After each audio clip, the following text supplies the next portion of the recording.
So what's going on, guys? Welcome back to another video. And yep, in today's video we're just going to be taking a look at the LiquiD remix ROM for our Xiaomi Redmi Note 4X and Note 4. So yep, this is a pretty stable ROM and everything is quite working. And let's take a look at the camera. So you get the default stock camera, which is pretty useless. There are no extra features. And by the way, you can still install the Google camera by enabling the camera API too. So here is the notification panel. I really love the Android Pie notification panel, it's kind of dope.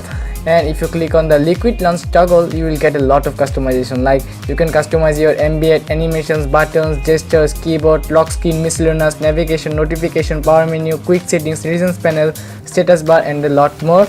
But we will get back to that later. But for now, let's just go to the settings. And here let's just go to system, then about phone. Now let's just take a look at the build number. So it's PQ1A, which is a pretty old Android Pie, not that much old, but yep, you can see it's PQ1A. By the way, let's just forget that we still get the Android version 9 and the latest and the greatest security patch December 5 2018, which is actually the latest security patch for our Xiaomi Redmi Note 4X. So yep, pretty good on that. And this is the regions panel, and yeah, you do get the advanced reboot option right here. Like if you click on this and you will find an option called advanced reboot, and here you can just boot into recovery, bootloader, soft reboot, and system UI.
So guys, that's pretty much it for the LiquiD Remix ROM. Hope you guys enjoy this video, and thumbs up if you like this ROM, thumbs down if you don't like this ROM. But I suggest this is one of the best Android Pie ROM for our Xiaomi Redmi Note 4 and Note 4X, and everything is quite smooth and every feature is working. Like, you have almost all kinds of features. So hope you guys enjoyed. See you next time.